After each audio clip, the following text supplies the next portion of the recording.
أعوذ بالله من الشيطان الرجيم. بسم الله الرحمن الرحيم. الحمد لله رب العالمين، والصلاة والسلام على أشرف الخلائق أجمعين، سيدنا وسيد الأولين والآخرين، حبيبنا وحبيب إله العالمين، إمام المرسلين وخاتم النبيين، شفيع المذنبين ورحمة للعالمين، أبي القاسم المصطفى محمد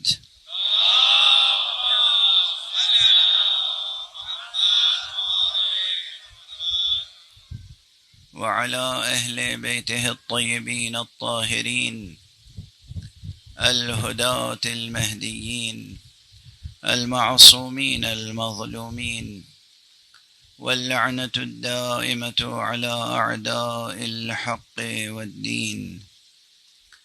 أما بعد، فقد قال الله تعالى عز اسمه في محكم كتابه ومتقن خطابه: بسم الله الرحمن الرحيم.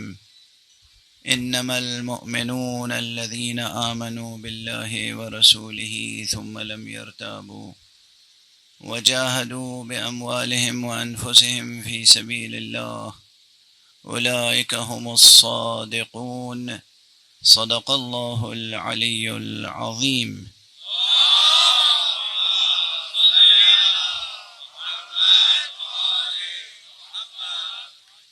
ایک اور بلندتر صلوات پڑھ لیں.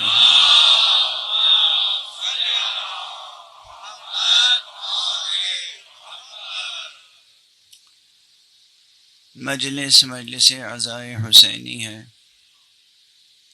اور ان مجالس میں جو بنیادی نصابی کتاب ہے وہ قرآن مجید ہے.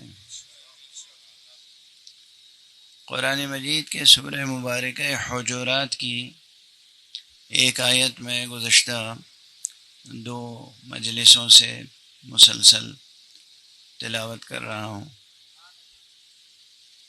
یہ آیت مختصر ہونے کے باوجود بہت طویل الذیل ہے، یعنی اس کے ذیل میں مطالب اور مضامین بہت زیادہ ہیں. اکثر عرض کیا کرتا ہوں کہ قرآن مجید کا کسی بھی مقام سے مطالعہ کیا جائے، قرآن مجید کی کسی بھی آیت کی تلاوت کی جائے، وہ اپنی ظاہری حیثیت سے تو مختصر ہوتی ہے، لیکن اس کے اندر معانی، مطالب، مضامین، مقاصد بہت بے کراں ہوتے ہیں. یہ آیت بھی اسی قبیل کی ہے. اس آیت کی بنیاد پر کلامی بحثیں بھی پیش کی جا سکتی ہیں، یعنی وہ بحثیں جو علم کلام سے متعلق ہیں. علم کلام اس علم کو کہتے ہیں جس میں اصول دین اور اعتقادات سے متعلق بحث کی جاتی ہے، اسے کہتے ہیں علم کلام اصطلاحاً. اور اسی آیت کے ضمن میں علم اخلاق کے مبانی پر بھی گفتگو ہو سکتی ہے، چونکہ جو اوصاف بیان ہوئے ہیں وہ اخلاقی اوصاف ہیں. میں سمجھتا ہوں کہ اس رخ سے گفتگو زیادہ ضروری ہے. علم کلام ایک عجیب، یہاں پر ماشاءاللہ ایک جلیل القدر عالم دین تشریف فرمائے، جناب مولانا علامہ سید غلام عباس صاحب رضوی اور حسین آغا. ماشاءاللہ وہ ایک مرد فاضل اور مرد مجتہد ہیں، اور ماشاءاللہ امامے تو موجود ہیں. لیکن چونکہ خود میرے بیٹے ہیں اور میرے بیٹے کی طرح ہیں تو اب ان کی تعریف کرنا میرے لیے مناسب نہیں ہے. لیکن جو عزیز القدر اور اس مجمع میں نہ جانے کتنے اہل دانش، اہل بینش، اہل بصیرت ہوں گے. بہرحال اس ضمن میں علم اخلاق کے مبانی پر بھی گفتگو کی جا سکتی ہے، اور یہ گفتگو بہت ضروری ہے. علم کلام یہ نام اس لیے اس کا پڑا کہ دراصل یہ علم پیدا ہوا ہے سیاسی آویزشوں کی بنا پر.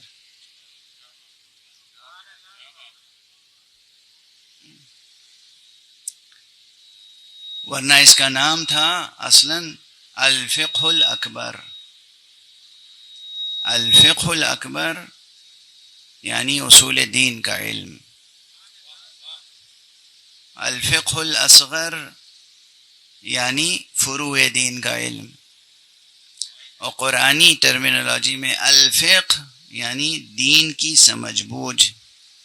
تو اب دین میں اصول دین کی سمجھ بوجھ بھی شامل ہے اور فروع دین کی سمجھ بوجھ بھی شامل ہے. اب اگر یہ بحثیں اصول دین سے متعلق ہوتی ہیں تو اسے کہا جاتا تھا اور کہا جانا چاہیے الفقہ الاکبر. اگر فروع دین سے متعلق ہیں تو الفقہ الاصغر. لیکن ہوا کچھ یوں کہ لفظ الفقہ مخصوص ہو گیا فروع دین کے مسائل سے، اور اصول دین کی بحثیں علم کلام کہلانے لگی. یہ سیاسی سازشوں اور آویزشوں کی بنا پر ہوا. بہرحال اب یہ بالکل ایکیڈمک ریسرچ کا موضوع ہے تو یہاں دیر تک ہم اس پر گفتگو نہیں کریں گے، لیکن ایک جملہ عرض کر دیا میں نے، اس کا چاہے اس پہ تحقیق کرے اور نتائج تک پہنچے. اخلاقی مباحث ایسے مباحث ہیں، اخلاقی بحثیں، اخلاقی مسائل جو اصول سے فروع تک شامل ہیں. اصول دین کے مباحث بھی اصلاً ان پر یقین لانے کی دعوت کیوں دی گئی؟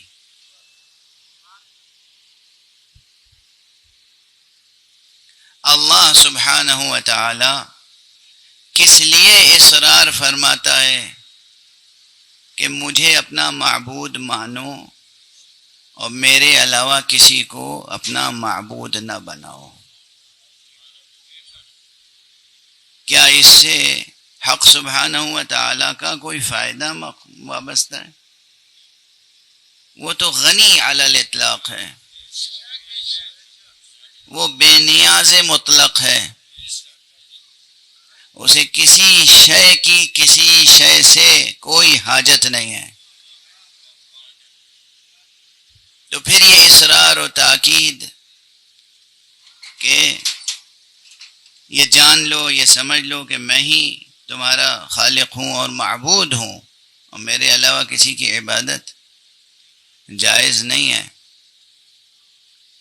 یہ جو یقین توحید پر پیدا کرنے کی دعوت دی گئی، یہ بھی کس لیے؟ صرف اس لیے تاکہ انسان کے اندر جو شجرہ اخلاق ہے اس کی جڑیں مضبوط ہو جائیں.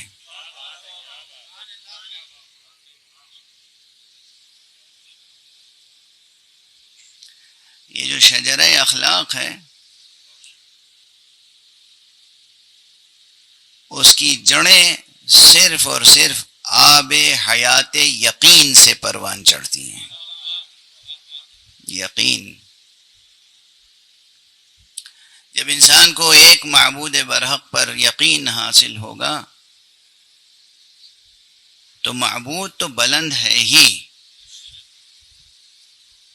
خود وہ انسان جو اس بلند ہستی پر یقین رکھے گا وہ اپنے اندر اس بلندی کو پائے گا کہ کسی پست کے سامنے پیشانی نہیں جھکائے گا.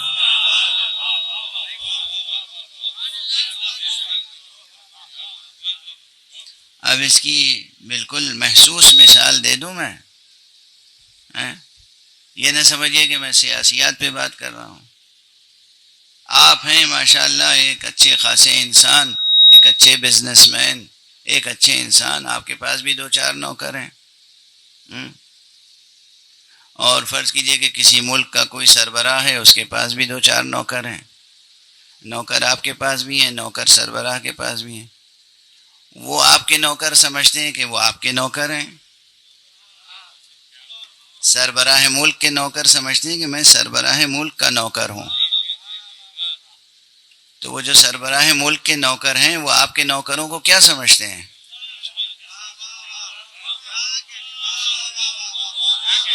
اور آپ کے نوکر تو آپ کے نوکر آپ کو کیا سمجھتے ہیں؟ ہیں وہ بھی نوکر، مگر سربراہ ملک کے نوکر ہیں. براہ راست اگر سربراہ ملک کے نوکر ہیں، لیکن لفظ تو ایک ہی ہے.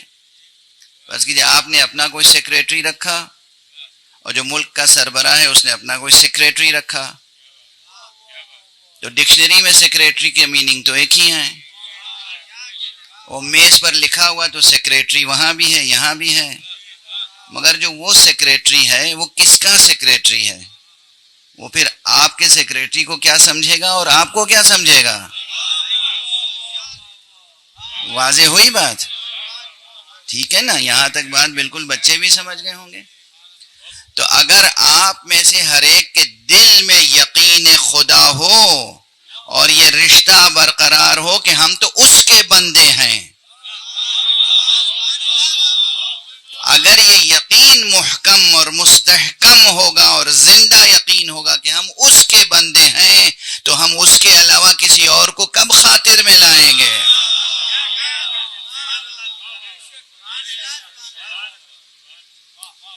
اور نہ صرف یہ کہ ہم خاطر میں نہیں لائیں گے، کوئی اور بھی اگر کسی کو احساس ہو گیا نا کہ اس کے دل میں یقین خدا ہے، تو یقین رکھیے کہ وہ آپ سے ٹکرائے گا نہیں. جب کسی کو احساس ہو جائے کہ یہ شخص یقین رکھتا ہے خدا پر، یہ اللہ کا بندہ ہے، پھر کوئی اس سے دنیا کے معاملات میں کیا ہوتا ہے؟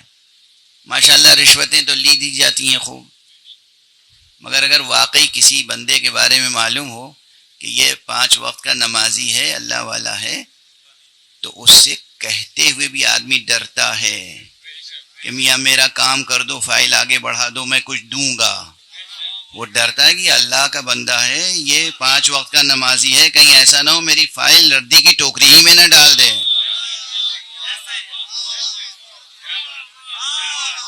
ڈرتے ہیں نہیں؟ احساس ہو جائے، ادراک ہو جائے کہ یہ شخص اللہ والا ہے، یہ شخص غلط بات نہ سنتا ہے نہ کرتا ہے، پھر اس سے گفتگو کرتے ہوئے خوف آتا ہے. تو اگر یقین پیدا ہو جائے دل میں حقیقتاً حق سبحانہ و تعالی کا، تو پھر نہ آپ کی پیشانی کسی کے سامنے جھکتی ہے، نہ کوئی اور آپ کو جھکانے کی کوشش کرتا ہے، سوائے اس کے کہ جو خود کافر محض ہو. یہ جانتے ہوئے کہ یہ شخص خدا کا بندہ ہے، پھر بھی باکراہ بجبر چاہے گا کہ میرے سامنے جھکے، میرے سامنے جھکے، میرے سامنے جھکے. یہ جب اللہ کے کسی بندے کو یہ جانتے ہوئے کہ یہ اللہ کا بندہ ہے پھر بھی اپنے سامنے جھکانے کی کوشش کرے، اس کے معنی ہے کہ اس کا مقابلہ اس بندے سے نہیں ہے، یہ خدا سے مقابلہ کر رہا ہے. اتنا مسئلہ سمجھ میں آ گیا تو سمجھ میں آ جائے گا کہ حسین نے بیعت کا انکار کیوں کیا تھا اور اصرار بیعت کرنے والے کی حیثیت کیا تھی. صلوات پڑھ دیں محمد و آل محمد.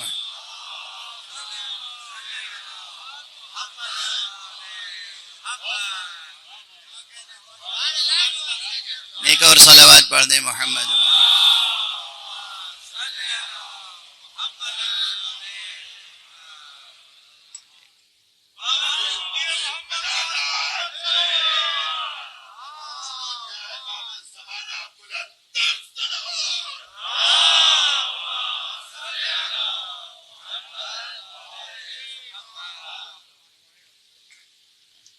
تو یہ جو ہے، اب یہیں پر عرض کر دوں، آپ دن رات آج کل تو محرم کے ایام میں دن رات سنتے رہتے ہیں، سماعت فرماتے رہتے ہیں کہ حضرت ابو عبداللہ علیہ السلام نے کیا فرمایا تھا، کیا کہا تھا؟ میں بیعت نہیں کروں گا، ان مثلی لا یبایع مثلہ، مجھ جیسا اس جیسے کی بیعت نہیں کر سکتا۔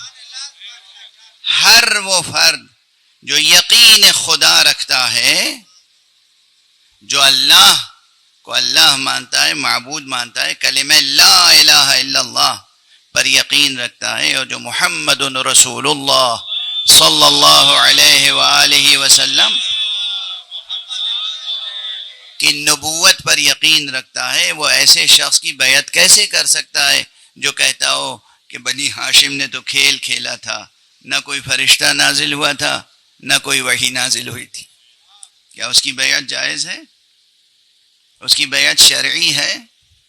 اس کی بیعت شرعی ہے؟ اس کی خلافت شرعی ہے؟ نہ اس کی خلافت شرعی ہے، اور نہ ان لوگوں کی کوئی شرعی حیثیت ہے جو اس کی خلافت کو شرعی ثابت کرنے کی کوشش کرتے رہتے۔ ایک صلوات پڑھ دیجئے محمد والے۔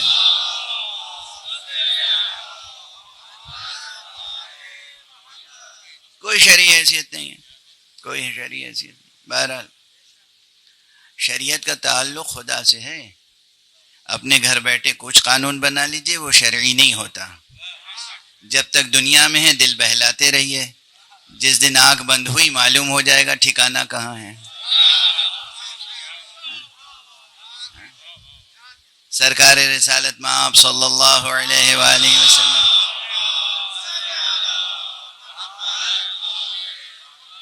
کا ارشاد گرامی ہے، فرماتے ہیں فتویٰ کے مقام پر بہت سے لوگ فتویٰ دیتے ہیں، کچھ لوگ فتویٰ نہیں دیتے، لفظ فتویٰ استعمال نہیں کرتے، رائے دیتے ہیں۔ تو فتویٰ اور رائے میں کیا فرق ہے؟ بہرحال تو حضرت کا ارشاد ہے کہ من افتى بغیر علم فلیتبوأ مقعدہ من النار، جو فتویٰ دے، رائے دے بغیر علم کے، اس کا ٹھکانہ جہنم ہے۔ فلیتبوأ مقعدہ من النار، اس کا ٹھکانہ جہنم ہے۔ تو دینی مسائل میں فتویٰ دینا اور رائے قائم کرنا ایسا آسان نہیں ہے۔ بہرحال بات تو پھر شاخ در شاخ بڑھتی چلی جاتی ہے۔ میں مرتکز رکھوں گا آپ کے ذہن کو اس نقطے کی طرف کہ عقائد کی بنیاد کیوں ڈالی گئی؟ عقائد یعنی بعض حقیقتوں پر یقین لانا، یقین پیدا کرنا کیوں لازم قرار دیا گیا؟ اللہ کو کوئی فائدہ نہیں ہے، اللہ کی کوئی نیاز مندی نہیں ہے، اللہ کی کوئی احتیاج نہیں ہے، وہ محتاج نہیں ہے۔ مقصد یہ ہے کہ آپ سر بلند رہیں۔ دیکھیے ہر باپ کی یہ خواہش ہوتی ہے کہ اس کا بیٹا ہر میدان میں سرخرو رہے، رہتی ہے نہیں رہتی ہے؟ ہر ماں یہ چاہتی ہے کہ اس کی اولاد سربلند و سرخرو رہے۔ اللہ تو خالق ہے آپ کا، اللہ بھی یہی چاہتا ہے کہ آپ ہر جگہ سربلند و سرخرو رہیں۔ اب آپ انسان ہو کر اور خدا نخواستہ پتھر کے آگے پیشانی جھکائیں، درختوں کے آگے پیشانی جھکائیں، حیوانات کے آگے پیشانی جھکائیں، یا اپنے جیسے انسان کے آگے پیشانی جھکائیں، تو بہرحال یہ سرخروئی اور آبرومندی تو نہیں ہے۔ آبرومندی اور سرخروئی یہ ہے کہ آپ ما سوی اللہ کسی کے سامنے سر نہ جھکائیں۔ اللہ خود نظر نہیں آتا، توجہ رکھیے گا ایک جملہ، کیا اعزاز بخشا ہے اس نے آپ کو۔ اللہ خود دکھائی نہیں دیتا، خود نظر نہیں آتا، اور کوئی بھی وہ شے جو ان آنکھوں سے نظر آتی ہو اس لائق نہیں ہے کہ اس کے آگے آپ پیشانی جھکائیں۔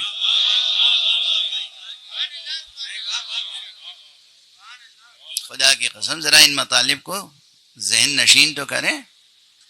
سورج جیسا چمکتا ہوا ستارہ ہو، یا چاند ہو، یا آسمانوں کی بلندیاں ہو، یا زمین کی تہیں ہوں، یا سرب فلک بلند پہاڑ ہوں، یا سمندر ہوں، کوئی شے کتنی ہی ہیبت رکھتی ہو لیکن اس کے آگے انسان کو سر جھکانے کی اجازت نہیں ہے.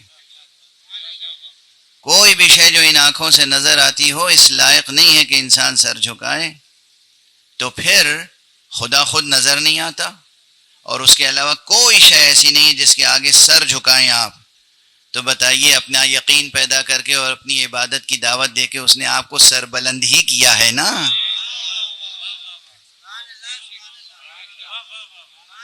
آپ سر بلند ہیں یا نہیں؟ اسی طرح تمام حقائق کی بات ہے کہ حقیقت توحید پہ یقین پیدا کریں، حقیقت نبوت پہ یقین پیدا کریں، حقیقت ولایت پر یقین پیدا کریں. نبوت و ولایت پر بھی یقین پیدا کرنے کی دعوت جو دی گئی وہ اس لیے تاکہ ایک طرف تو وہ نظر نہیں آتا تو پھر یہ احساس پیدا نہ ہو جائے کہ وہ تو نظر نہیں آتا تو پھر ہمارے لیے ظاہری طور پر سہارا کون ہوگا.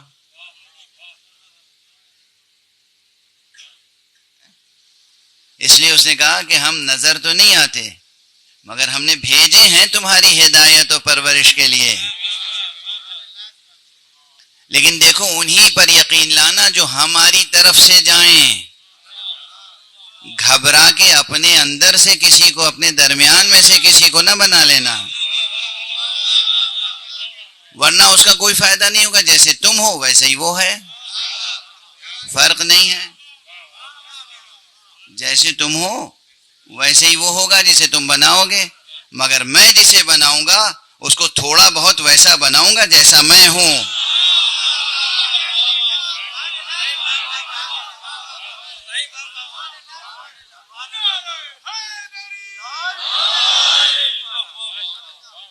تم جو بناؤ گے اپنا جیسا بناؤ گے، میں جو بناؤں گا اپنی پسند کا بناؤں گا، اپنے صفات کا مظہر بناؤں گا، اور اس کے اخلاق تمہیں یہ بتائیں گے، اس کی سیرت تمہیں یہ بتائے گی کہ وہ ادھر کے آئے ہوئے بندے ہیں، وہ اللہ کے مخصوص بندے ہیں جنہیں اللہ نے تمہاری ہدایت اور رہنمائی اور پرورش کے لیے بھیجا ہے.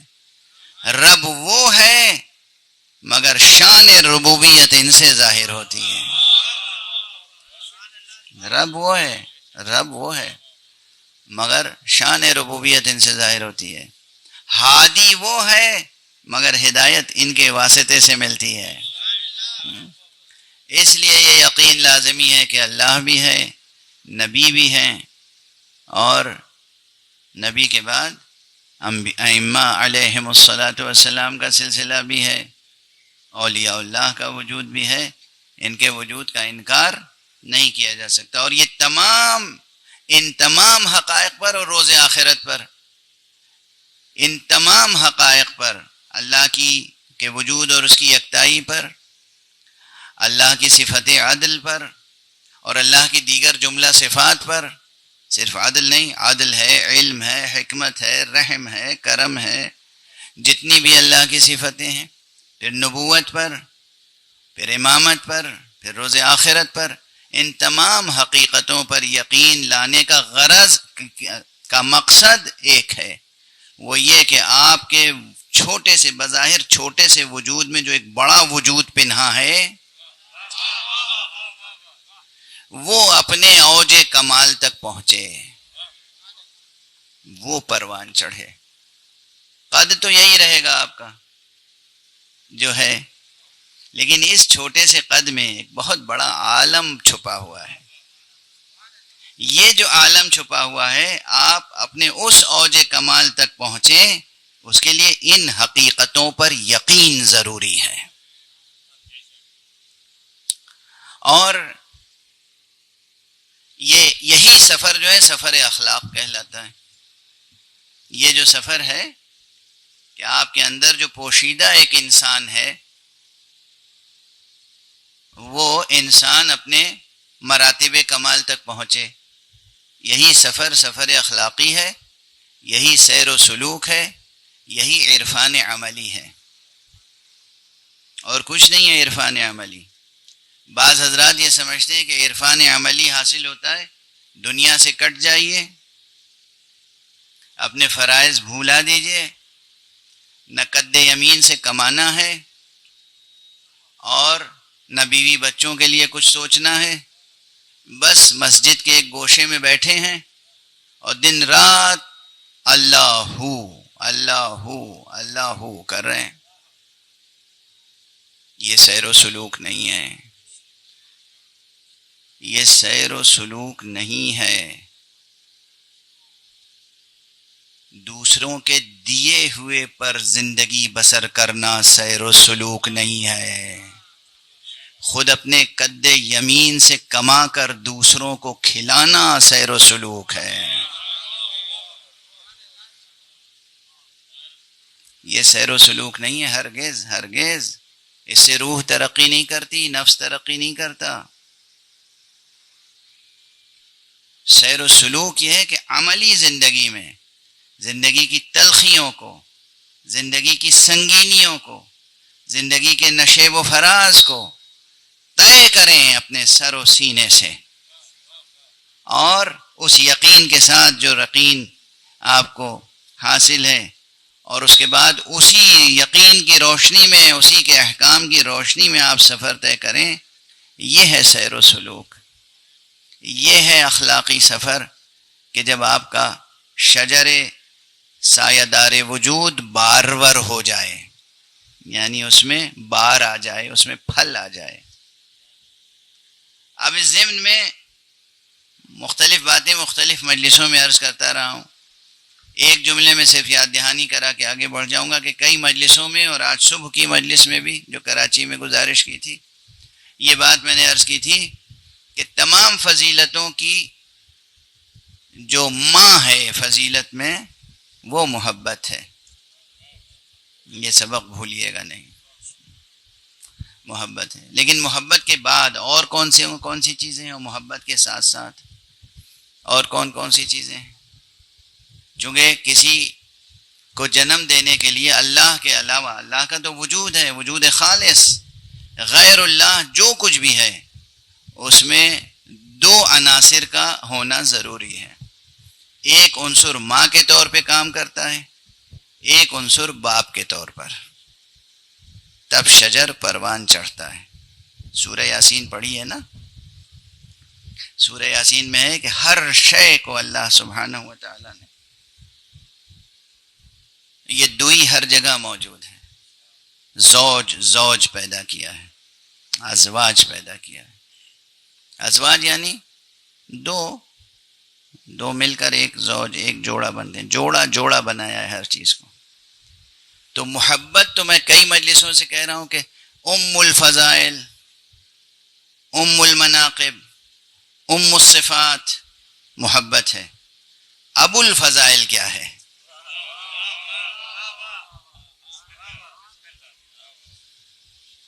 ابو المناقب کیا ہے؟ یہ سخن گسترانہ باتیں نہیں ہیں. میں اس لیے ممبر پہ نہیں کہتا ہوں کہ بس جسے کہتے ہیں نعوذ باللہ کہ لفظی گورکھ دھندا ہے، الفاظ بس استعمال کرنی ہو، 1 گھنٹہ پورا کرنا ہے. یہ میرا مشن نہیں ہوتا ہے. اتنا تو جانتے ہیں نا آپ حضرات. یہ سب گفتگو اس لیے ہوتی ہے کہ ذہن نشین ہو، اور جب کوئی گفتگو واقعی ذہن نشین ہو جاتی ہے نا تو وہ اپنا کام کرتی رہتی ہے. وہ وجود میں، ہستی میں، ذہن میں، دل میں اپنے آثار پیدا کرتی ہے. ام الفضائل محبت ہے، ام المناقب، ام الصفات محبت ہے. ابو الفضائل، ابو المناقب، ابو الصفات علم ہے.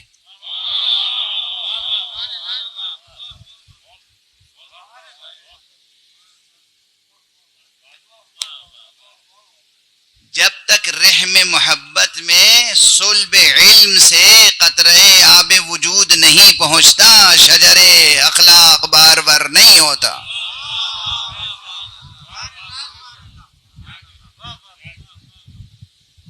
علم، اسی لیے تمام آسمانی صحیفوں میں علم کی قدر و منزلت پہ زور دیا گیا، اور خود نبی کریم صلی اللہ علیہ وآلہ وسلم نے علم پر کتنا زور دیا ہے.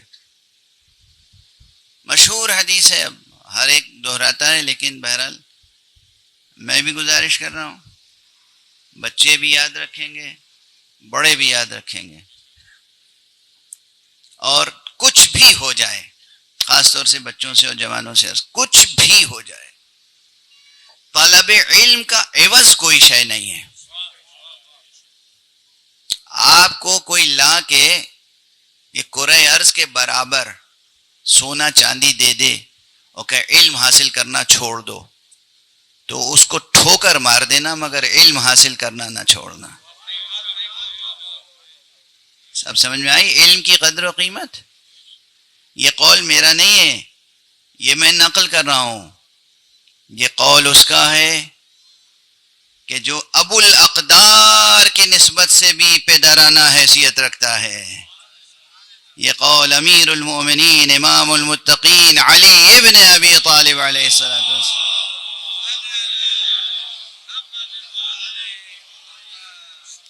آپ کا ارشاد ہے کہ طلب علم کا عوض کچھ نہیں ہے، کوئی شے طلب علم کا عوض نہیں ہو سکتی، اس کے مقابل میں نہیں ہو سکتی کہ کوئی شے کوئی دے دے، کوئی ضمانت دے دے۔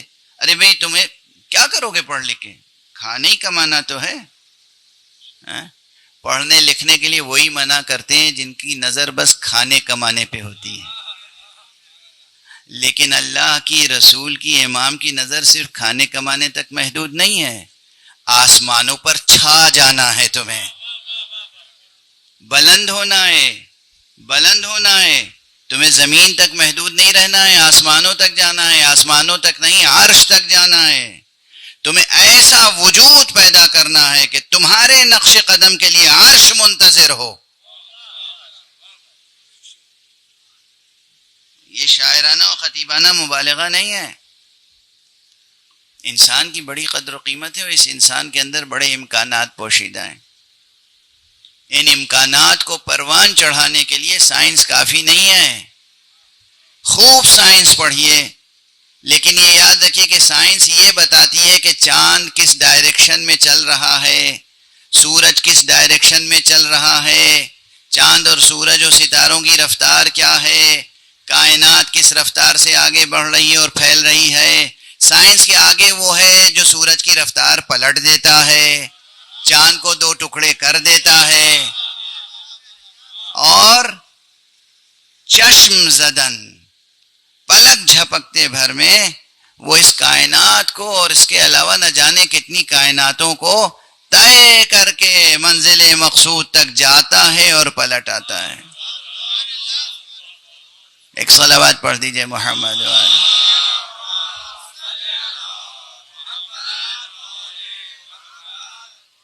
سائنس کی حدود اپنی جگہ، سائنس سیکھنی چاہیے، پڑھنی چاہیے، سائنس کی قدر شناسی کا حق ادا کرنا چاہیے، لیکن سائنس کو دین اور مذہب کی بنیاد نہیں بنانا چاہیے۔ جو ایک سوال آج کل ہر ذہن میں ہے، سائنس مذہب کی، دین کی بنیاد نہیں بن سکتی۔ سائنس ٹھیک ہے، سائنس خدمت گزار ہے، سائنس یہ بتانا جانتی ہے کہ گھر کیسے بنے گا، لیکن سائنس گھر میں رہنے والے مکین کی تعمیر نہیں کر سکتی۔ اب جملہ کہوں، سائنس مکان کی تعمیر کر سکتی ہے، مکین کی تعمیر نہیں کر سکتی۔ مکین کی تعمیر دین کرتا ہے، اور اگر مکین اچھا نہ ہو تو کیا ہوتا ہے؟ مکین اگر اچھا ہو، یعنی رہنے والا اگر وہ باذوق ہے، تربیت یافتہ ہے، تو کسی اچھے مکین کو ویرانے میں بھی چھوڑ دیجئے تو اسے گلشن بنا دے گا، اور کسی ایسے شخص کو جو اچھا مکین نہ ہو، گلشن میں اور محل میں بھی چھوڑ دیجئے تو وہ اس گلشن اور محل کو بھی ویرانہ بنا دے گا۔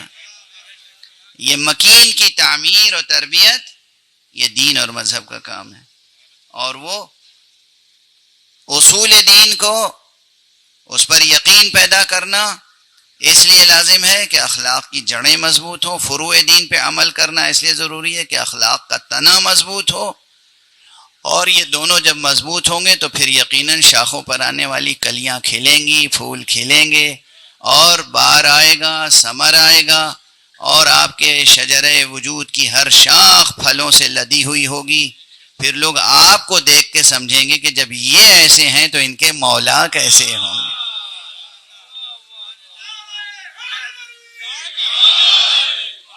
بالکل ایسے ہی جیسے ہم اپنے مولا کو دیکھ کے یہ سمجھتے ہیں نا کہ جب مولا ایسے ہیں تو خدا کیسا ہوگا۔ مظہریت کے یہی معنی ہے، اس سے زیادہ نہیں۔ مظہریت کے یہ معنی ہے کہ ہم مولا کائنات امیر المومنین علی ابن ابی طالب علیہ الصلوۃ والسلام کو دیکھ کر یہ سمجھ جاتے ہیں کہ اللہ اکبر، یہ علی ہیں، یہ کسے سجدہ کر رہے ہیں، یہ جسے سجدہ کر رہے ہیں وہ کیسا معبود ہوگا۔ خدا کی قسم، میں تو اپنی دعاؤں میں کہتا ہوں کہ آمنت برب محمد وعلی، آمنت برب محمد وعلی۔ میں تو رب کو پہچانتا ہی نہیں ہوں، میں کیا ہوں، میری بساط کیا، میں رب کو پہچان سکتا ہوں؟ میں کہتا ہوں آمنت برب محمد وعلی، میں تو محمد و علی کے رب پہ ایمان لایا ہوں۔ یہ طریقہ ہمیں قرآن نے سکھایا ہے، یہ قرآن نے طریقہ سکھایا ہے۔ جب جناب موسیٰ و ہارون کے تذکرے میں آپ پڑھیں گے کہ جب دنیا کے جادوگر ان کے سامنے اعجاز اور سحر کا فرق واضح ہو گیا تو سب کے سب سجدے میں گر پڑے، اور جب فرعون نے پوچھا کہ یہ کیا کیا، کہا آمنا برب موسیٰ و ہارون، ہم تو موسیٰ اور ہارون کے رب پر ایمان لائے ہیں۔ اگر وہ موسیٰ اور ہارون کے رب پر ایمان لا کے کمال ایمان پر پہنچ سکتے ہیں تو ہم رب محمد و علی پر ایمان لا کر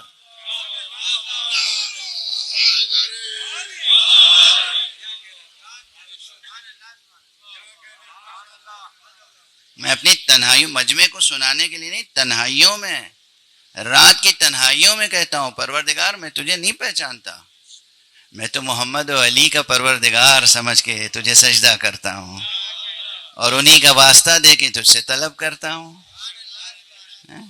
جس کے واسطے سے پہچانا ہے اسی کے واسطے سے طلب کرنے میں کوئی شرک نہیں ہے، یہ شرک نہیں ہے، یہ بدعت نہیں ہے۔ یہ جملہ بھی اکثر کہتا رہا ہوں، اکثر، اور یہ ایک مکمل علم کلام کی بحث ہے۔ یہ توحید شناسی میں اصل شے خدا شناسی نہیں ہے، اصل شے وسیلہ شناسی ہے۔ خدا کو کیا پہچانیں گے آپ؟ توحید شناسی میں کیا بحث کر لیں گے؟ خدا کے علم کی مقدار ناپ لیں گے؟ کیا پہچانیں گے خدا کو؟ خدا کی قدرت کو ناپ لیں گے یونٹس میں کہ اتنی، جیسے سائنس میں انرجی کو اور ہر طرح کی انرجی کے لیے الگ الگ پیمانے اور پیمائشیں ہیں، آپ اللہ کی قدرت کو پیمائش کے ذریعے معین کر سکتے ہیں؟ کیا پہچان لیں گے خدا کو؟ خدا کی قدرت، خدا کا علم، خدا کی رحمت، خدا کی رافت، خدا کی فیاضی کس چیز کو سمجھ لیں گے؟ کچھ نہیں سمجھ سکتے۔ اصل بحث توحید شناسی میں وسیلہ شناسی ہے، اصل بحث توحید شناسی میں یہ ہے کہ اللہ کی طرف سے پیغام لانے والے کو صحیح سمجھ لیں۔ ایسا نہ ہو کہ مصطفیٰ پر ایمان لے آئیں اور ساتھ میں مسلمہ کذاب پر بھی ایمان لے آئیں، یہ نہیں ہو سکتا۔ یہ سب نبوت شناسی بھی دراصل فرع توحید شناسی ہے۔ اسی لیے مقام بحث میں گزارش کر چکا ہوں اور کرتا رہتا ہوں کہ اصول، جیسے میں نے اخلاقیات میں عرض کیا کہ اخلاقیات میں ام الاقدار محبت ہے، ابو الاقدار علم ہے۔ اسی طرح میں نے اصول دین کی بحث میں کہا تھا کہ اصل الاصول صرف ایک ہے۔ لوگ بحث کرتے ہیں 5 یا 3 یا 5، میں نے کہا 3 5 کرنا چھوڑ دیجئے، ایک کو مان لیجئے، توحید، بس توحید مان لیجئے۔ توحید کا تقاضا ہے کہ نبوت کو تسلیم کریں، توحید کا تقاضا ہے کہ امامت کو تسلیم کریں، توحید کا تقاضا ہے کہ روز آخرت پر یقین پیدا کریں۔ یہ سب توحید پر یقین کی شاخیں ہیں، اصل الاصول توحید ہے. تو توحید پر یقین پیدا کرنے کے بعد اصل مسائل وسیلہ شناسی کے ہیں. کون ہے جو حق کی طرف سے پیغام سچا لا سکتا ہے، اور جو حق کی طرف سے پوری امانت داری کے ساتھ ہمارا پیغام لائے گا وہی تو اس قابل ہوگا کہ جو ہماری دعا اللہ تک بغیر کسی خیانت کے لے جائے. تو مقام دعا میں بھی اگر توسل محمد و آل محمد علیہم الصلاۃ والسلام سے کیا جائے، انبیاء سے، اوصیاء انبیاء سے، تو یہ کوئی شرک نہیں ہے، کوئی بدعت نہیں ہے. جو یہاں سے کہے کہ شرک ہے، بدعت ہے، شرک ہے، بدعت ہے، یقین کر لیجئے کہ وہ یا تو واقعاً کوئی کنفیوژن ہے اور یا پھر کوئی سیاست ہے. بہت واضح. دو اسلام چل رہے ہیں، دو اسلام چل رہے ہیں. جو اسلام اللہ کے رسول کے گھر سے چلے وہ الہی اسلام ہے، جو پبلک کے بیٹھکے سے چلے وہ سیاسی اسلام. یہ صرف سخن گسترانہ بات نہیں ہے، یہ صرف تقریر کے لیے، آپ کے نعرے کے لیے، واہ واہ کے سبحان اللہ کے لیے نہیں عرض کر رہا ہوں. دنیا بھر کے مستشرقین نے یہ مغالطہ کھایا ہے یا مغالطہ دیا ہے کہ مین اسٹریم اسلام کیا ہے اور فرق کیا ہے. مین اسٹریم اسلام کیا ہے اور فرق کیا ہے؟ مین اسٹریم اسلام وہی ہے جو دل و جان مصطفیٰ سے شروع ہوا. قال اللہ قال رسول اللہ، قال اللہ قال رسول اللہ. ایک طرف اللہ کا قول ہے، رسول کا قول ہے، اور ایک طرف ہمارے جیسے انسانوں کا قول ہے. ایک طرف اللہ کا رسول ہے جو اپنے ہاتھ میں کسی کا ہاتھ لے کے کہہ رہا ہے اس ہاتھ پر بیعت کرو، اور ایک مقام وہ نظر آتا ہے جہاں ایک شخص اٹھا اور دوسرے سے کہا لائیے ہاتھ بڑھائیے ہم بیعت کرتے ہیں. کون سی بیعت معتبر ہوگی؟ جو اللہ کے رسول نے کرائی، جو ہم نے خود سے کر لی.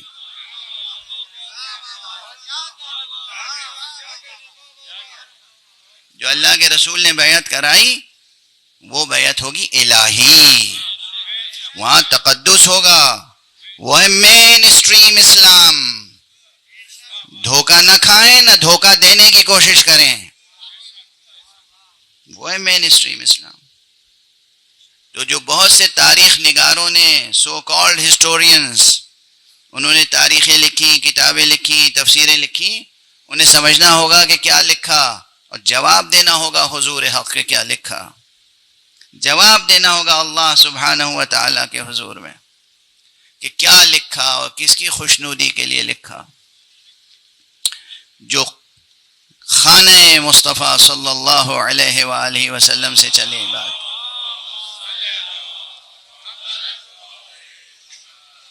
وہ ہے الہی اسلام. اور باقی سیاسی اسلام تو کہیں سے بھی چل سکتا ہے. تو سیاست کا دخل کہیں دین میں اس طرح سے نہیں ہونا چاہیے. دین خالص ہے، دین خالص ہے، دین خالص ہے. الدین للہ، دین اللہ کے لیے ہوتا ہے، کسی اور کے لیے نہیں. مخلصین لہ الدین، دین بس اللہ کے لیے، کسی اور کے لیے نہیں. اگر اللہ کے لیے سوچتے ہیں، اللہ کے لیے فکر کرتے ہیں، اللہ کا یقین ہے دل میں، تو پھر یقین رکھیے کہ آپ کا شجر اخلاق بارور ہوگا اور آپ کے قدم بہت بلندیوں تک پہنچیں گے، عرش تک پہنچیں گے. عرش تک میں عرض کر رہا ہوں، عرش تک آپ کے قدم پہنچ سکتے ہیں اگر آپ ذات حق پر پورا یقین رکھتے ہیں اور صحیح وسیلوں کو پہچانتے ہیں. مصطفیٰ صلی اللہ علیہ وآلہ وسلم.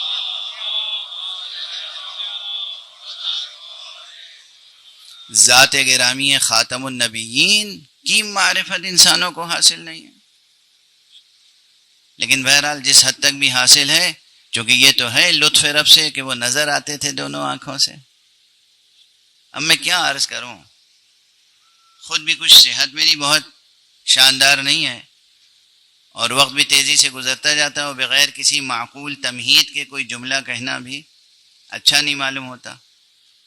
ورنہ تاریخوں میں ایسے ایسے منظر ہیں، تاریخ میں، رجال میں، حدیث میں، بعض حضرات ایسے تھے کہ جن کے لیے کہا جاتا ہے کہ ہمیشہ رسول اللہ کے ساتھ رہتے تھے، ہمیشہ.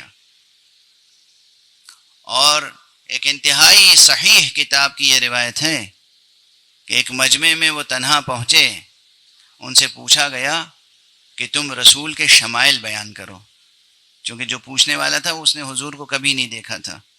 حضور کیسے تھے، ان کا چہرہ کیسا تھا، ان کا ظاہری جسم کیسا تھا، ان کی شکل، ان کے شمائل کیسے تھے.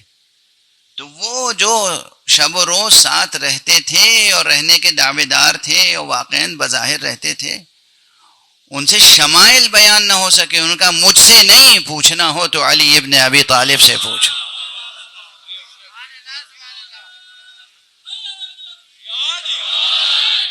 مسلسل ساتھ رہنے کے باوجود جو ظاہری صورت بیان نہ کر سکے، وہ باطنی سیرت کیا بیان کرے گا؟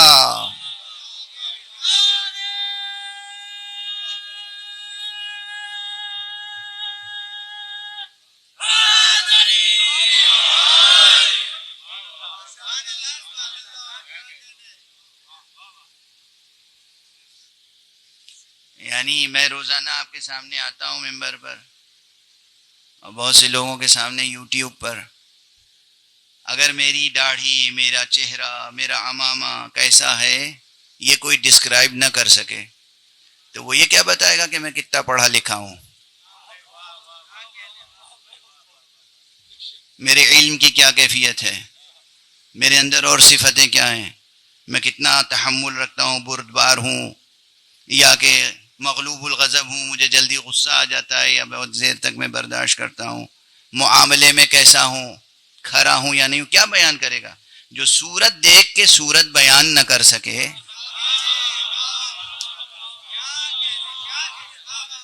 وہ سیرت کیا بیان کرے گا؟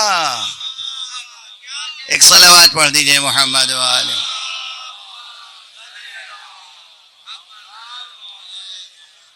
تو اب ایک جملہ اور کہہ لینے دیجئے، اور وہ جملہ کیا ہے؟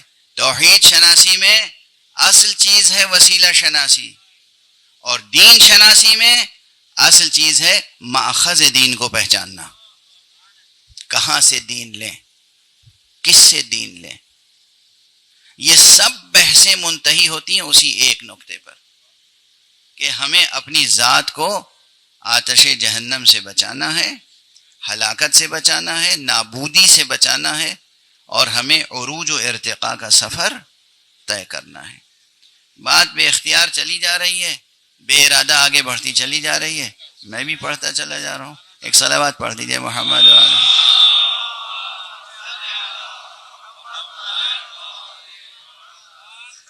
دو صرف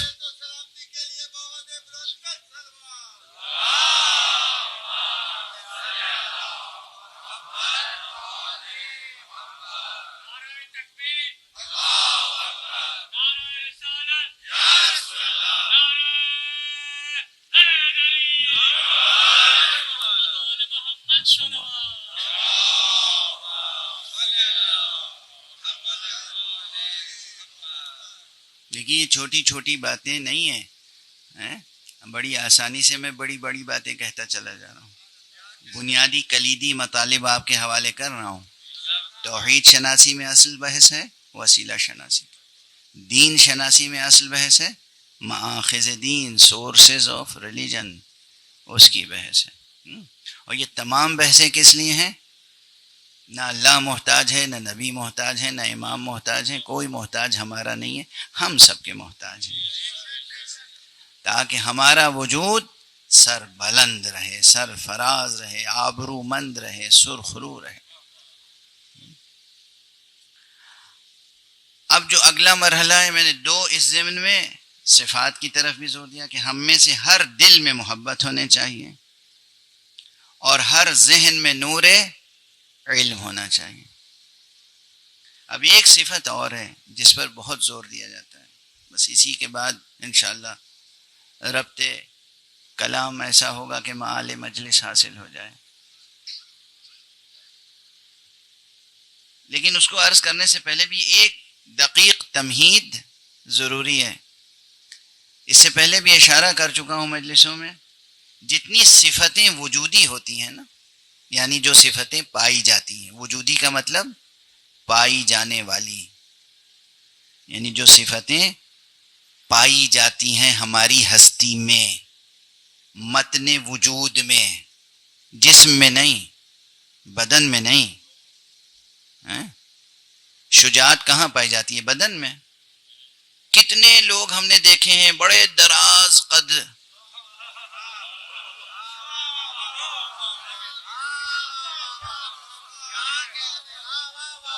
معلوم ہوا قد و قامت تو بہت ہے، شجاعت نام کی کوئی چیز نہیں ہے. تو یہ شجاعت کہاں پائی جاتی ہے؟ بدن میں. یہ باتیں یاد رہیں گی نا، جوانوں کو بھی یاد رہیں گی. کتنے لوگ ہم نے دیکھے ہیں کہ بظاہر بسطتاً فی الجسم ہوتے ہیں، صرف جسم بہت بھاری بھرکم ہے، لیکن قوت، شجاعت، علم، بردباری کچھ نہیں. خوب بڑا سا جسم ہے اور ذرا سی بات ہو تو ایسے لرز جاتے ہیں کہ جیسے معلوم ہوتا ہے کہ ان کے پاس صبر و برداشت ہے ہی نہیں. تو جسم میں صفتیں نہیں پائی جاتی. ایک بہت بڑی بحث سمیٹ کے میں نے 2 جملوں میں کہہ دی، یاد رہے گی نا.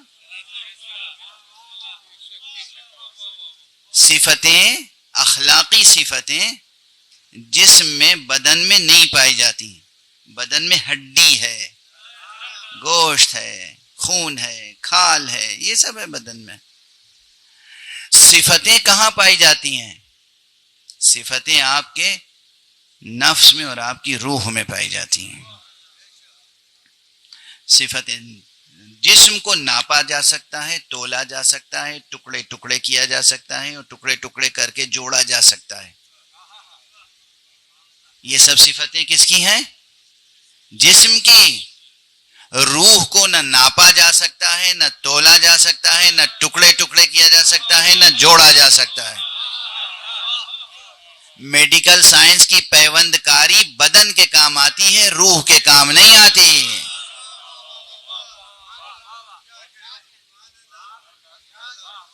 واضح ہے نا یہ سب باتیں. تو صفتیں پائی جاتی ہیں کہاں؟ روح میں. جب ہم کہہ رہے ہیں صفات وجودیہ وجود رکھتی ہیں، صفتیں وجود رکھتی ہیں، تو کہاں وجود رکھتی ہیں؟ روح میں. اچھا، جو چیز روح میں وجود رکھتی ہوگی، روح کی صفت ابھی کیا سمجھ میں آئی؟ روح کو نہ تولا جا سکتا ہے، نہ ناپا جا سکتا ہے، نہ ٹکڑے ٹکڑے کیا جا سکتا ہے، نہ جوڑا جا سکتا ہے. تو جو صفتیں روح میں ہوں گی، ان کی بھی صفت یہ ہوگی کہ انہیں ٹکڑے ٹکڑے نہیں کیا جا سکتا. تو جب ٹکڑے ٹکڑے نہیں کیا جا سکتا اور اس میں پیوند کاری نہیں ہو سکتی، تو جتنی صفتیں، یہ دقیق حکمت متعالیہ اور فلسفہ ملا صدرہ کی بحثیں ہیں جو الجھی ہوئی اصطلاحوں میں اور تعریفوں میں بیان کی جاتی ہیں. یہاں میں اس طرح عرض کر رہا ہوں کہ نوجوان جو ہیں ماشاءاللہ انجوائے کر رہے ہیں اور قبول کر رہے ہیں آپ کا ذہن. یہ صفتیں جو روح میں پائی جاتی ہیں، ان میں بھی یہ ہے کہ یہ الگ الگ صفتیں نہیں کہ یہ علم ہے، یہ قدرت ہے، یہ شجاعت ہے، یہ سخاوت ہے. ایسے الگ الگ کوئی چیزیں نہیں ہیں. ان میں وحدت کا رشتہ ہے. ایک ہی نور ہوتا ہے جس کی ایک رخ سے دیکھیے تو شجاعت نظر آتی ہے، دوسرے رخ سے دیکھیے تو علم نظر آتا ہے، تیسرے رخ سے دیکھیے تو رحمت نظر آتی ہے. ایک ہی نور ہے. اگر اس مرتبے پر جا کر وجود صفات کا ادراک حاصل ہو جائے تو پھر فضائل امام بھی سمجھ میں آئیں گے. بہت سے لوگ اس طرح تعریف کرتے ہیں، کسی کو ہم نے دنیا میں نہیں دیکھا جس میں متضاد صفتیں پائی جاتی ہوں سوائے علی ابن ابی طالب کے. جیسے ہی کوئی کہے نا متضاد صفتیں، سمجھ لیجئے کہ نہ صفت کے معنی جانتا ہے، نہ علم اخلاق سے واقف ہے. صفتوں میں تضاد ہوتا ہی نہیں ہے، صفتوں میں وحدت کا رشتہ ہوتا ہے. لوگ کہتے ہیں متضاد صفتیں کیا ہیں؟ ایک علم، ایک شجاعت، علم اور شجاعت متضاد صفتیں نہیں ہیں، ان میں وحدت کا رشتہ ہے. اسی لیے حقیقتاً جہاں علم ہوتا ہے وہیں شجاعت ہوتی ہے، اور جہاں شجاعت ہوتی ہے حقیقی وہیں علم ہوتا ہے. جہاں علم نہیں ہوتا وہاں شجاعت بھی نہیں ہوتی.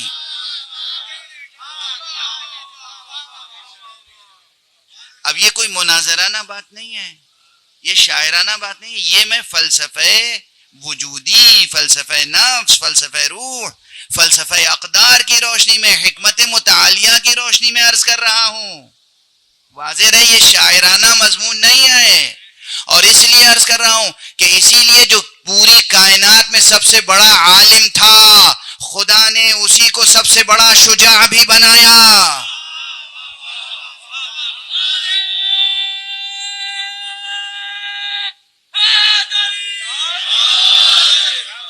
عالم تھا تو شجاع بھی تھا، شجاع تھا تو عالم بھی تھا.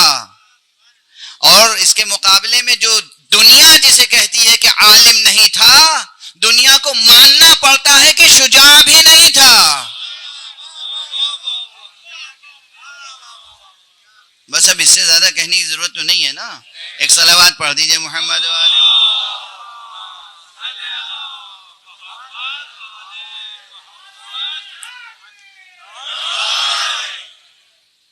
ایک اور صلوات پڑھ دیجئے محمد.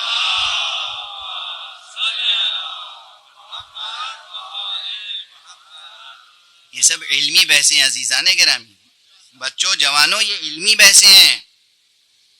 یہ سخن کو استرانہ باتیں نہیں ہیں، یہ شاعرانہ اور خطیبانہ باتیں نہیں ہیں. جو عالم تھا وہی شجاع تھا، جو عالم اور شجاع تھا وہی امانت دار بھی تھا، جو امانت دار تھا وہی صادق القول بھی تھا، جو امین ہوگا وہی صدیق ہوگا، جو صدیق ہوگا وہی امین ہوگا، جو صادق ہوگا وہی امین ہوگا، جو امین ہوگا وہی صادق ہوگا. یہ الگ الگ صفتیں نہیں ہیں. مثال کے لیے کہہ دوں، قول میں امانت کا نام صدق ہے، عمل میں صدق کا نام امانت ہے. صفت ایک ہے، صفت ایک ہے. قول میں اگر امانت ہے تو وہ صدق، عمل میں اگر صدق ہے تو امانت. جہاں سے بھی، جس رخ سے بھی بحث کریں، وجودی صفات جو روح میں پائی جاتی ہیں، جو روح میں پائی جاتی ہیں، یعنی جن کا بازار میں خریدا جانا ممکن نہیں ہے. جھوٹی سندیں تو خریدی جا سکتی ہیں، علم نہیں خریدا جا سکتا. اتنی بات سمجھ میں آ گئی؟ جھوٹی سندیں خریدی جا سکتی ہیں، علم نہیں خریدا جا سکتا. اور چونکہ علم خریدا نہیں جا سکتا تو پھر مجبور ہوتا ہے جھوٹی سندیں خریدنے والا بھی کہ جب واقعی کوئی مسئلہ درپیش ہو تو وہاں جائے جہاں علم حاصل ہو سکتا ہے. ایک صلوات پڑھ دیجئے محمد والے.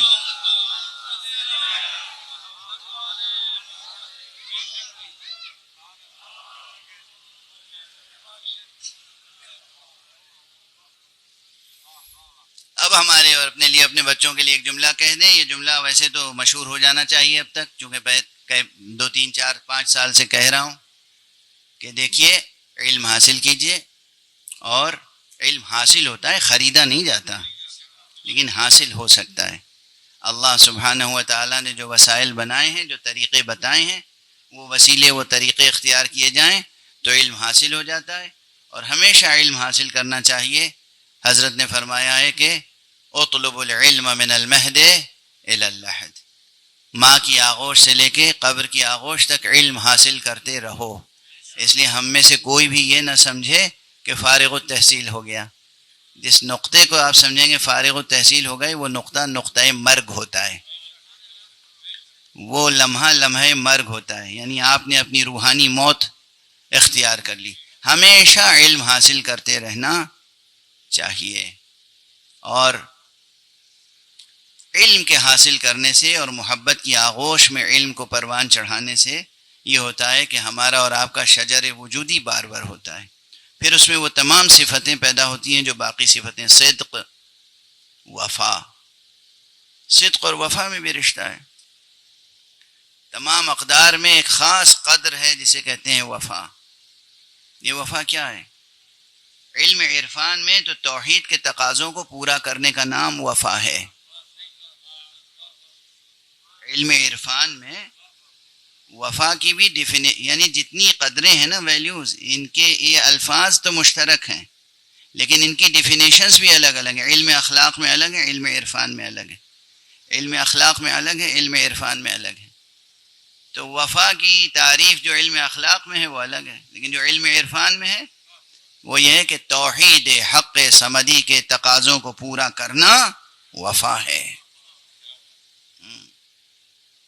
اسی کو ہم ظاہر ہے کہ شاعری کی زبان میں کہتے ہیں کہ عشق کے تقاضوں کو پورا کرنا وفا ہے. اب چونکہ طاقت ساتھ نہیں دے رہی ہے اس لیے گفتگو کو سمیٹ دیتا ہوں. میں نے دیکھا آپ کے چہروں کو، بس ایک لفظ وفا میری زبان پر آیا اور ذہن آپ کا کہیں اور پہنچ گیا. چونکہ آج یہ جو مجلس اعزا ہے بطور خاص، اس میں تذکرہ اس شخصیت کا ہوتا ہے کہ جسے ہم پروردگار وفا کہتے ہیں.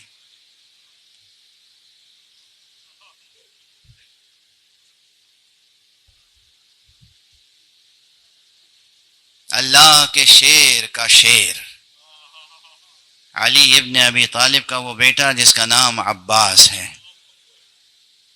پروردگار آپ حضرات کو توفیق عطا فرمائے کہ زیادہ سے زیادہ اس ذات گرامی کے سلسلے میں معرفت حاصل کرنے کا بھی سفر طے کریں. معصومین یعنی چہاردہ معصومین کا درجہ تو بہت بلند ہے، لیکن چہاردہ معصومین کے بعد جو چند شخصیتیں ہیں جن کی معرفت بھی آسان نہیں ہے، ان میں یہ دو شخصیتیں بہت اہم ہیں. ایک شبیہ رسول حضرت علی اکبر، اور دوسری شخصیت ہے جسے کہنے دیے شبیہ علی، یعنی حضرت ابو الفضل العباس. میرا جی چاہتا ہے، حالانکہ وقت گزر چکا اور میری طاقت بھی ساتھ چھوڑ چکی، لیکن میں قرآن مجید کی ایک آیت کی طرف اشارہ کرنا چاہتا ہوں. اگر آج پوری گفتگو اسی آیت پہ کرتا اور شروع میں خیال آ جاتا تو شاید زیادہ بہتر ہوتا.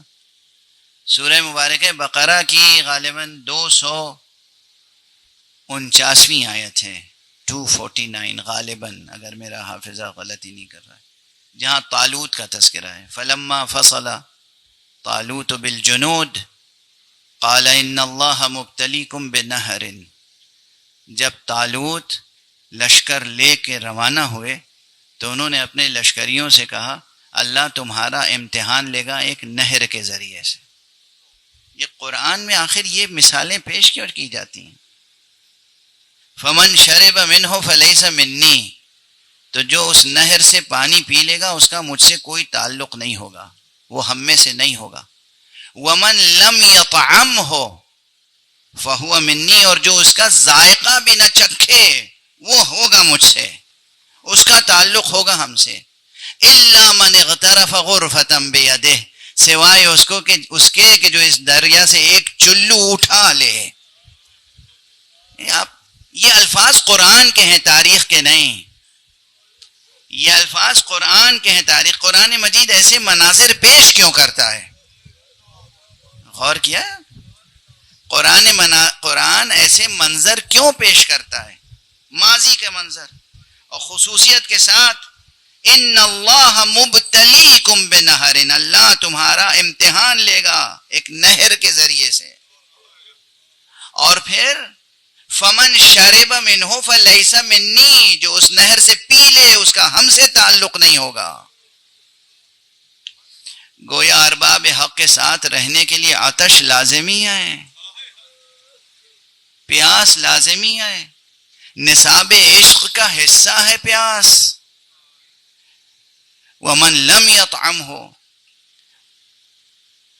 اور جو اس کو چکھے بھی نہیں، فہو منی، وہ مجھ سے ہوگا.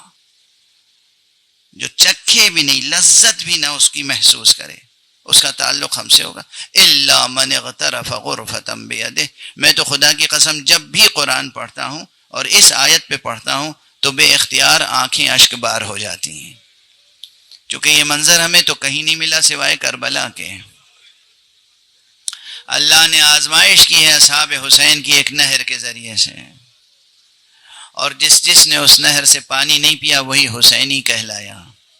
اور جب علمدار فوج حسینی گئے ہیں تو انہوں نے، روایتوں میں ہے، چلو میں پانی اٹھایا مگر پیا نہیں، پھینک دیا، اور یہ کہہ کے پھینکا کہ ہائے میں کیسے پی لوں۔ ابھی تو خیمہ گاہ میں بچے الاتش الاتش کی صدائیں بلند کر رہے ہیں، ابھی تو میرے آقا سید الشہداء، ابھی تو حضرت ابو عبداللہ پیاسے ہیں، کیسے ممکن ہے کہ میں پی لوں۔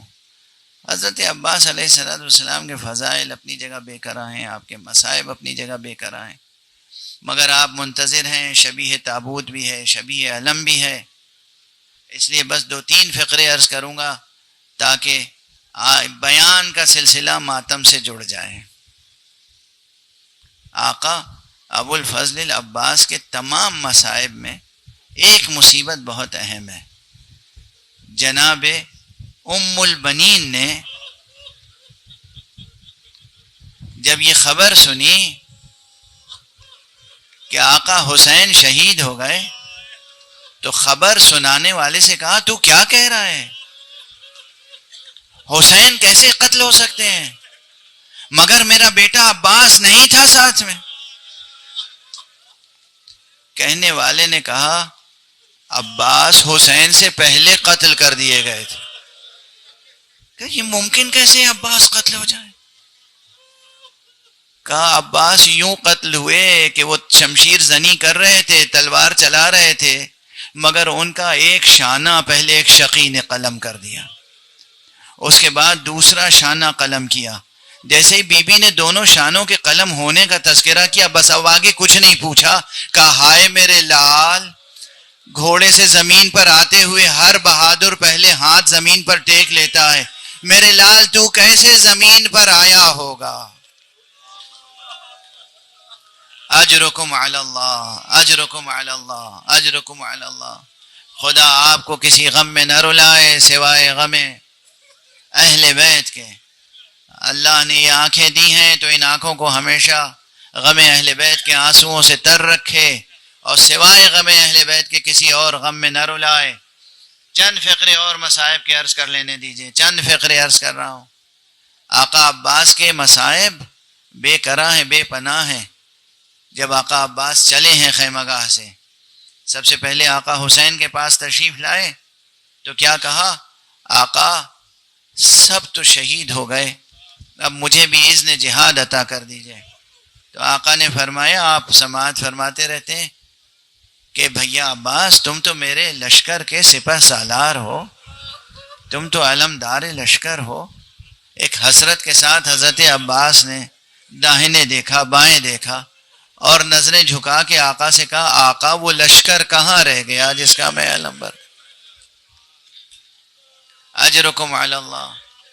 آقا سے باصرار جب جنگاہ کی اجازت لی، آقا نے کہا اگر جانا ہی ہے تو پھر سن رہے ہو خیمہ گاہ میں بچے الاتش الاتش کی صدائیں بلند کر رہے ہیں، کچھ پانی کی سبیل کرو، یعنی کچھ پانی لانے کی راہ ہموار کرو۔ حضرت ابو الفضل نے مشکیزہ لے لیا، علم سنبھال لیا، نیزہ سنبھال لیا، اور پشت فرس پہ بیٹھے جنگاہ کی طرف تشریف لے گئے۔ کیا ہیبت تھی قمر بنی ہاشم کی! اب وقت نہیں ہے کہ میں تفصیلات عرض کروں، آپ کی ہیبت ہی سے پورا لشکر لرز رہا تھا۔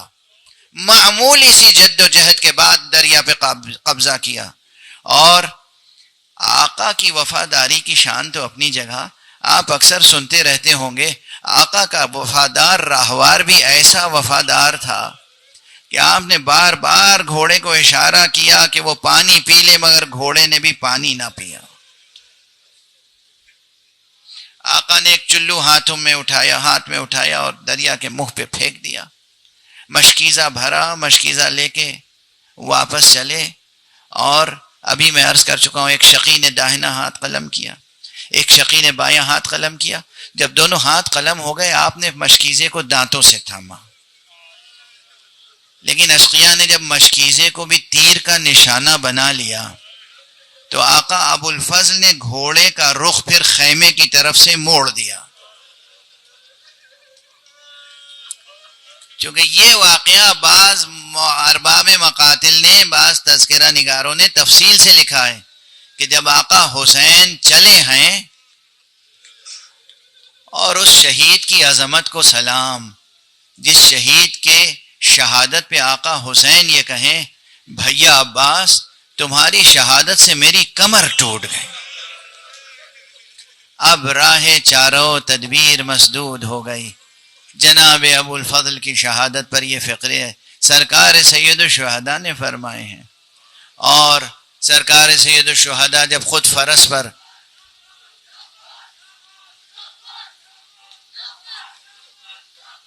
یا عباس یا عباس یا عباس یا عباس یا عباس